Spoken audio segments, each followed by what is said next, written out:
하나님 말씀은 에베소서 3장 16절입니다.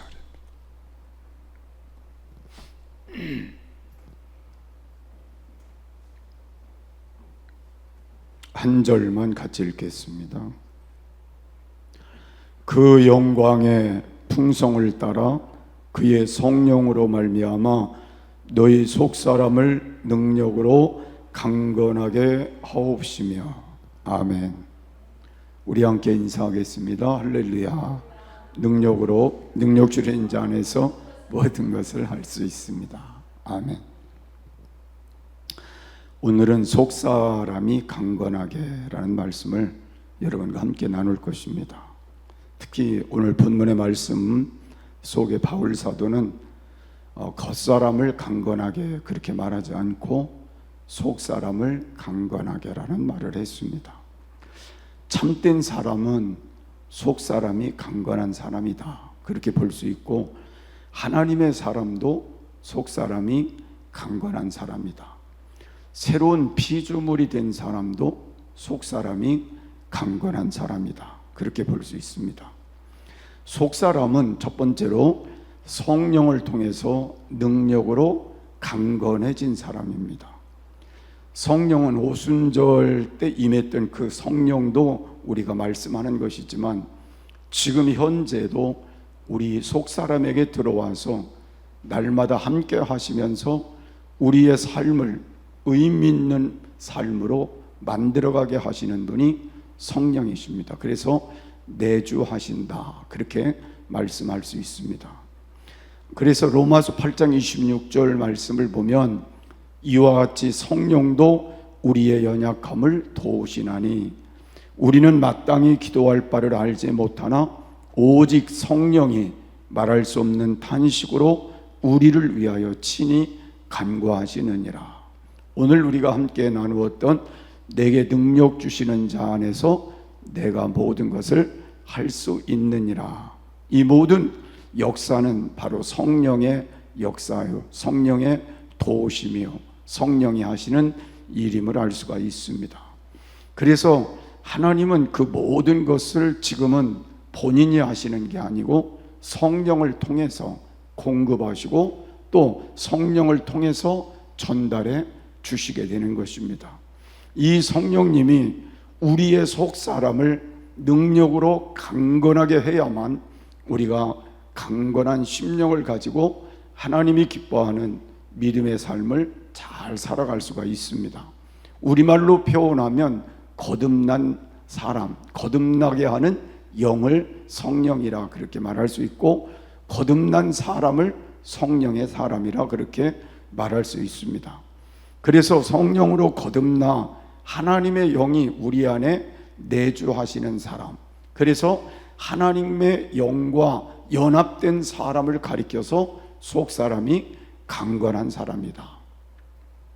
옛사람은 이미 십자가에 못 박아 버렸기 때문에 우리는 새로운 생명을 하나님께로부터 성령을 통해서 받은 것입니다.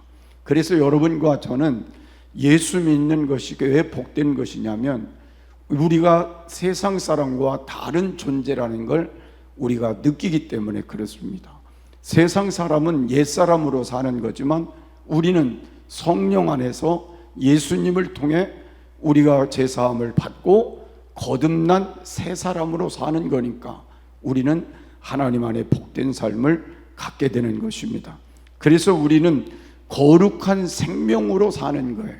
그래서 우리가 신앙생활을 바로 한다는 말은 성령의 능력으로, 성령이 나와 함께 하시는 그 능력으로, 성령이 내 마음을 주장하시는 능력으로 내 생각보다 훨씬 더 깊은 곳에서부터 변화를 일으키시고, 그 변화를 통해서 우리의 삶을 하나님이 기뻐하는 자리로 이끌어내신다는 것.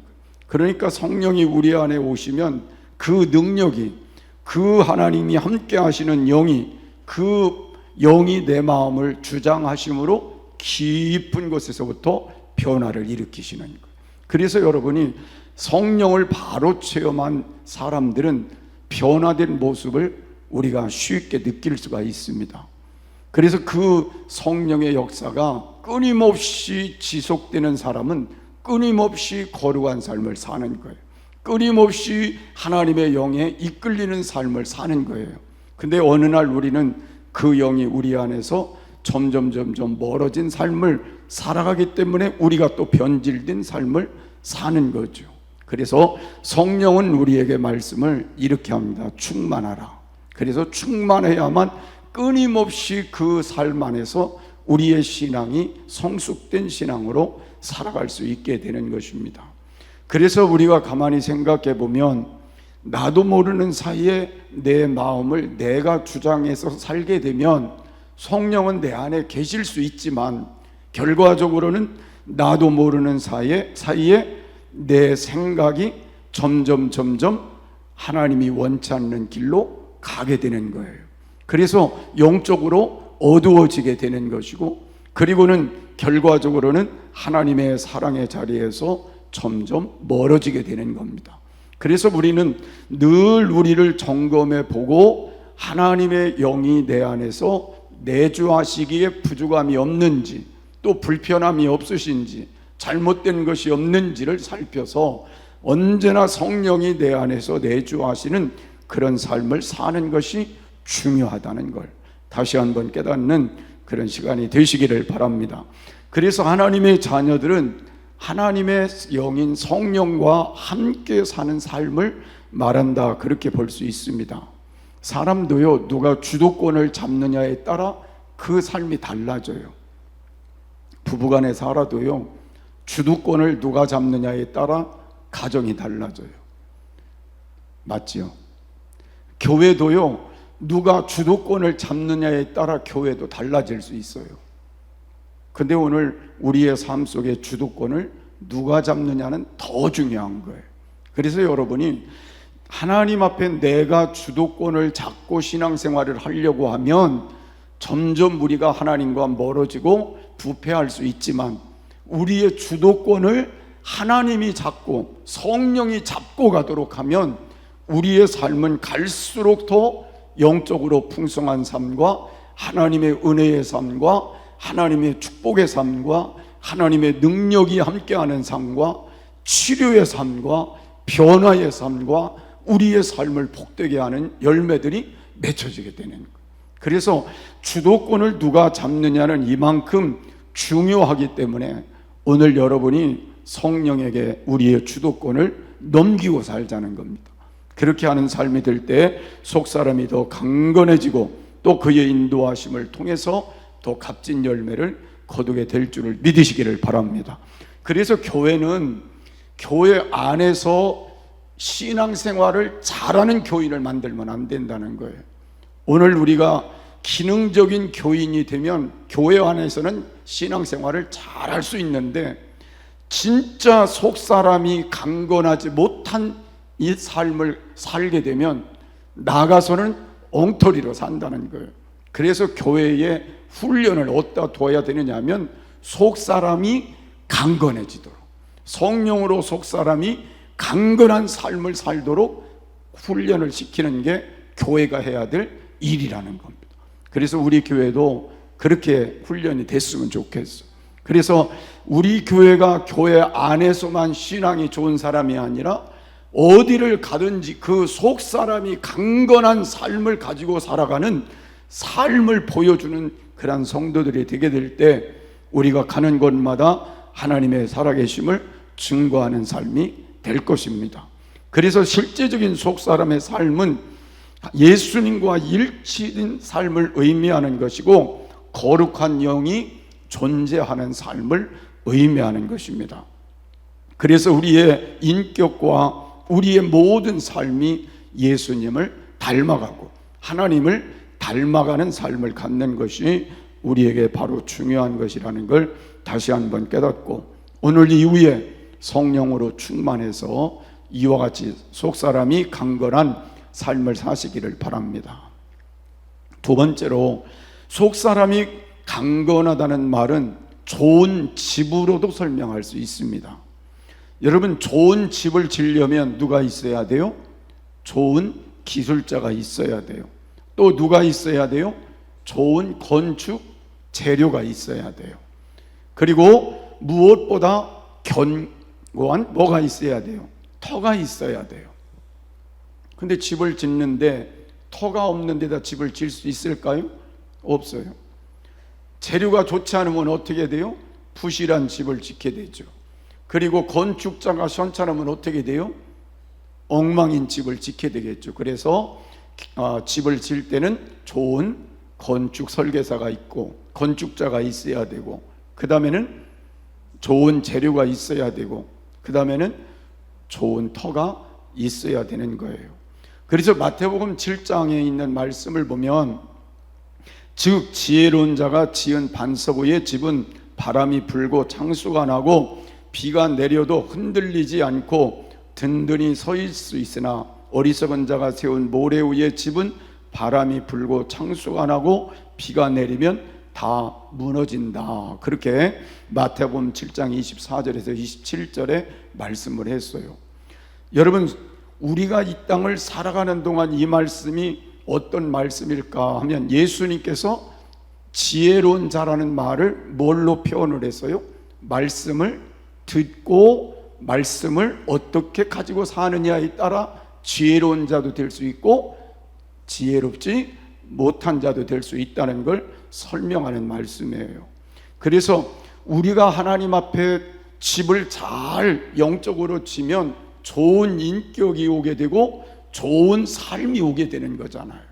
그래서 여러분들이 하나님의 말씀을 통해서 속사람이 강건해지는 좋은 집을 짓게 되면 인격이 누굴 닮겠어요? 예수님을 닮는 인격이 되는 거예요. 좋은 인격이 되고 좋은 삶이 오게 되는 것이고 좋은 마음으로 우리의 삶이 살아가는 거잖아요.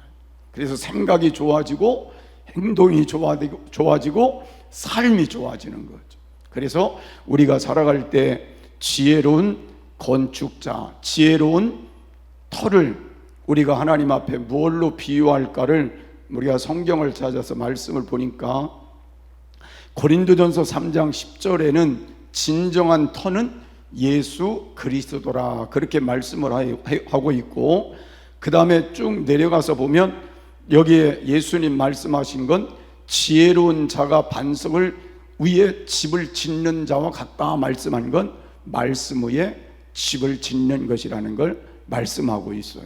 그래서 우리는 그리스도와 말씀 위에 집을 짓는 사람이, 우리가 바로 하나님 앞에 속 사람이 강건한 사람이다.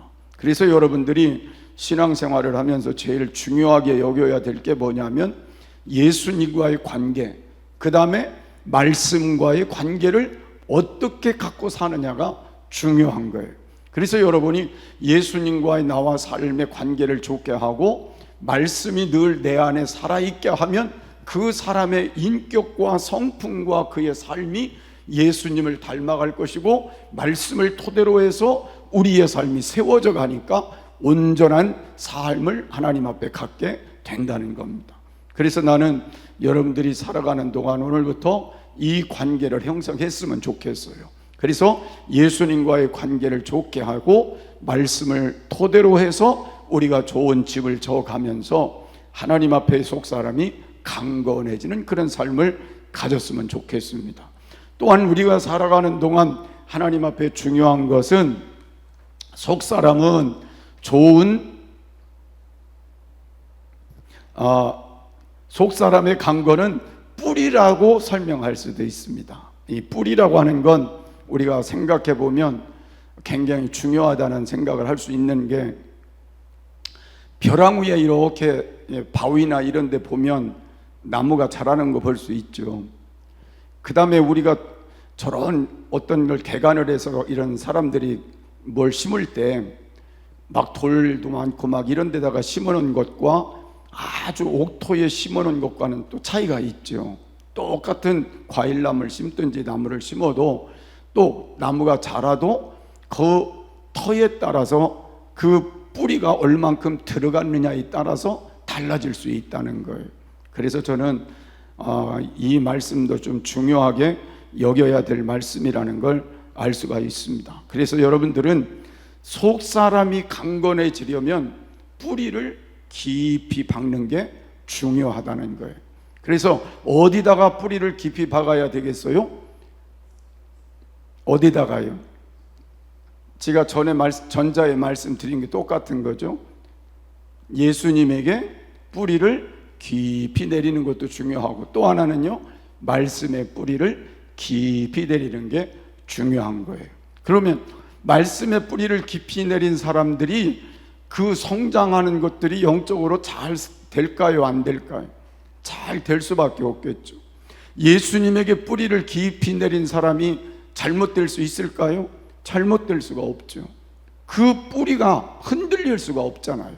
그래서 우리는 뿌리를 어디다 내리느냐도 중요하고 얼만큼 내리느냐도 중요한 거예요. 그러니까 속 사람이 강건해지려면 예수님에게 뿌리를 깊이 내려야 돼. 그래서 예수로만 충만해진 삶을 살아요. 그리고 말씀의 뿌리를 깊이 내려서 말씀으로 충만한 삶을 살아야 돼. 그렇게 하면 그 사람은 어떤 삶에도 흔들리지 않고 그 믿음과 그 삶을 끝까지 바르게 하나님 앞에 세워가는 속사람이 강건한 삶을 살 수 있는 거예요. 그래서 나는 우리도 그런 신앙의 뿌리를 깊이 박아야 되지만 우리 자녀들도 그 뿌리를 예수님에게 말씀에 깊이 박아서 그 신앙이 끝까지 견고하게 세워져 끝까지 승리해야지 중간에 뽑힌다든지 중간에 또 흔들린다든지 또 여러 가지 문제를 만날 때 그 뿌리가 견고하지 못해서 잘못된다면 얼마나 힘들겠어요. 그래서 나는 오늘 이 말씀도 여러분이 기억하시면서 오늘 우리의 옥토는 어디다? 예수님이다. 우리의 옥토는 어디다? 말씀이다. 그래서 우리는 말씀 속에다가 자꾸 뿌리를 깊이 박아서 그래서 말씀을 읽고 말씀을 듣고 말씀을 묵상하고 그리고 그 말씀을 우리 안에서 자꾸 되새김질하면서 그 말씀이 내 안에 뿌리가 깊이 박히도록 하는 삶을 살아야 되고 예수님으로 늘 우리가 충만한 삶을 통해서 성령을 통해서 뿌리가 깊이 박히는 그런 삶을 살아감으로 인해서 우리가 하나님 앞에 더 좋은 믿음으로 또 강건한 믿음으로 세워지는 귀한 축복이 있기를 바랍니다. 마지막으로는 우리가 속사람이 강건하기 위해서는 사랑의 실천도 중요하다는 거예요. 여러분 요단강이라는 이 강은요 의미 있는 이름을 갖고 있는데 어떤 이름이냐면 내려간다. 그러니까 요단강이라는 이름은 어떻다고요? 내려간다는 의미를 갖고 있어요. 자, 요단강의 길이는 약 320km입니다. 320km면 서울에서 부산까지는 못 가고 한 대구쯤 가는 거리가 될 것 같아요. 우리 이현숙 권사님 고향인 대구쯤 서울에서 가는 거리가 요단강의 길이에요. 자, 그러면 이 요단강의 길이가 그렇게 되면 해발 높이는 얼마나 되느냐면 2850m나 돼요. 해발 높이가 되는 그 헤르몬 산 기슭에서 이 물이 흘러 내려오는 거예요. 이렇게 흘러 내려와 가지고 요단강이 아주 경사가 되게 심하게 이렇게 돼서 내려가면서 해발 우리가 이 평면에서 바다 우리가 땅 평면에서 밑으로 바다 밑으로 얼만큼 내려간 게 요단강에 있는 사해라는 것이냐면 394m를 내려가. 그러니까 바다 우리가 서는 땅에서 394m를 내려가 있는 곳이 어디예요? 사해라는 곳이에요. 그러니까 사해는 더 이상 갈 수 있는 길이 없는 거예요. 그러니까 거기는 물이 들어가면 요단강 물이 들어가면 어떻게 돼요? 증발하는 것밖에 없잖아요. 그러니까 거기 가서 물이 증발해가지고 세계에서 가장 짠 물이 어디예요? 사해 바다예요. 그래서 우리가 이걸 가만히 생각해 보면 물은 흘러야 정상이죠, 그죠? 물이 흘러야 정상인데 물이 고여버리면 문제가 있는 거라는 거예요. 그래서 성경은 웅크리는 것보다 주는 게 복이 있다. 예수님 그렇게 말씀하셨어요. 주는 자가 복이 있다. 근데 우리가 이렇게 살아보지만 주는 게 행복해요? 받는 게 행복해요? 주고받는 게 행복하죠. 그죠? 그렇지만 주는 것도 행복하지만 받는 것도 행복하지만 실제는 줄 때가 더 행복하죠. 그래서 여러분이 기도를 하더라도 그렇게 기도를 해야 돼요. 주는 자로 살게 하소서. 그리고 줘야 돼요. 그러면 성경은 주는 게 그냥 복되다고만 말씀하신 게 아니잖아요. 주라 그리하면 내가 너에게 후히 되어 넘치도록 채워준다는 게 또 주님의 말씀이잖아요. 그래서 우리가 이 세상 사는 동안은요, 주는 자가 되는 게 복이다, 이 말씀을 머릿속에 가지고 살아가면 더 좋을 것 같아요. 그러니까 속사람이 강건해지려면 자꾸 주는 자가 되라는 거예요. 꼭 물질만 주라는 건 아니에요. 뭘 줘야 돼요? 사랑도 줘야 되고, 좋은 말도 줘야 되고, 좋은 삶도 줘야 되고, 줄 거 많잖아요. 이 사람들이 주는 삶을 통하여서는 사람들이 행복해질 수밖에 없잖아요. 그래서 우리 교회는 주는 교회가 됐으면 좋겠어요. 누가 들어와도. 어떤 분이 저보고 그러더라고요. 절대로 뒷소리 않는 사람들이 되면 좋겠어요. 저 뒷소리 안 했거든요. 근데 그분이 저보고 그러더라고요.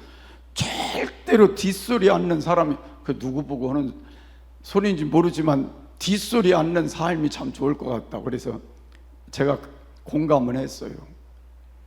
자기 집의 문제가 아들하고 둘이 만나면 남편 흉본대요.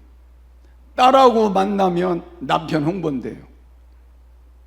남편하고 또 아들이 만나면 엄마 흉본대요. 그래서 그 양반이 저보고 그 얘기를 한 것 같아요.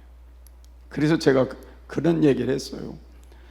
그게 맞는 말은 맞는 말이라고.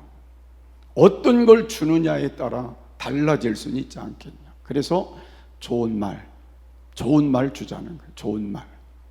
위로가 되고, 힘이 되고, 기쁨이 되고, 감사가 되고, 감격될 수 있는 말이면 얼마나 좋겠어요. 나는 그렇게 줬으면 좋겠어요. 사랑도요, 그냥 주는 게 사랑이 아니잖아요. 희생하는 게 사랑이지. 내가 희생해 줌으로 사랑을 느낄 수 있게 해주는 게, 그게 진정으로 잘 주는 거잖아요. 그래서 말로 사랑이 아니라 내가 어떤 모습으로 줌으로 인하여 그 사람이 저건 사랑이구나, 그걸 느낄 때에 그게 진짜 사랑으로 주는 거잖아요. 아멘.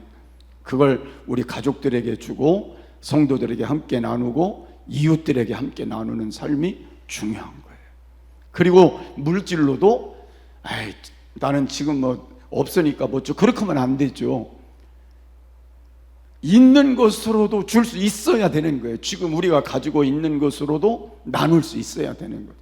그렇게 하는 것이 진정한 사랑의 마음이라는 걸 알 수가 있습니다. 그래서 저는 우리 교회가 이게 흘러갔으면 좋겠어요. 이 사랑의 모습이 흘러가는, 속사람이 강건함이 있었으면 좋겠어요.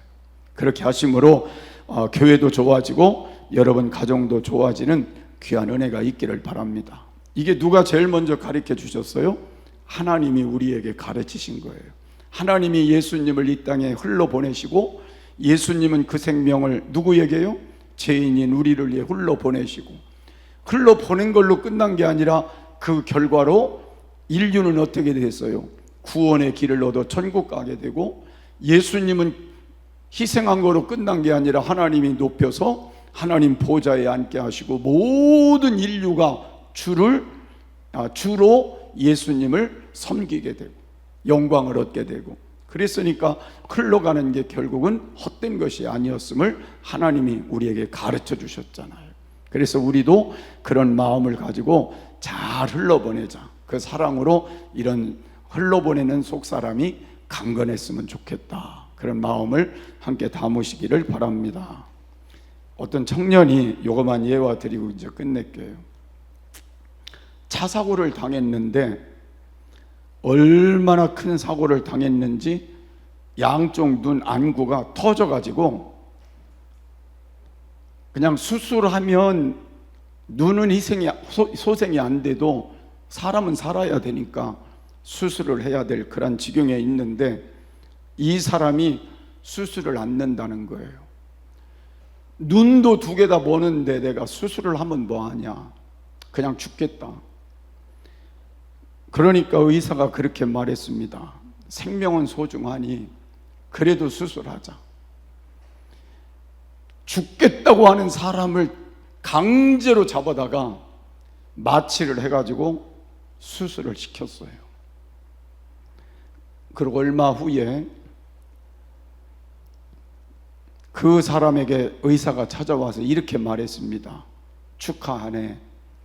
수술이 잘 되었고 자네를 위해 누군가가 안구를 기증해서 한쪽 눈은 보게 되었네. 그랬더니 이 청년이 뭐라고 했는지 아세요? 눈 한짝 갖고 어떻게 사느냐고, 또 바락바락 또 나 죽는다고 또 그러는 거예요. 그럴 때 의사가 흰 천으로 맸던 거를 쫙 풀어가는데 눈이 뿌옇게 이렇게 보이는데 저쪽에 서 있는 자기 엄마 눈이 한쪽이 그렇게 쌈에 있는 거예요. 의사가 그랬습니다. 당신 어머니가 눈 한쪽을 당신에게 준 거야. 그때 이 청년이 그 어머니의 마음을 알게 된 거예요. 그래서 그때부터 그 마음을 다시 바꾸어서 내가 이제 인생을 이렇게 살면 안 되겠구나. 그래서 감사하는 마음을 바꿔서 남은 시간을 그렇게 살았다고 하는 그런 실화가 있어요. 나는 이 사랑이 쉽지는 않다고 생각해요. 우리 이렇게 부모가 돼서 살지만 자식한테 눈 하나 준다는 거 쉬운 거 아니잖아요.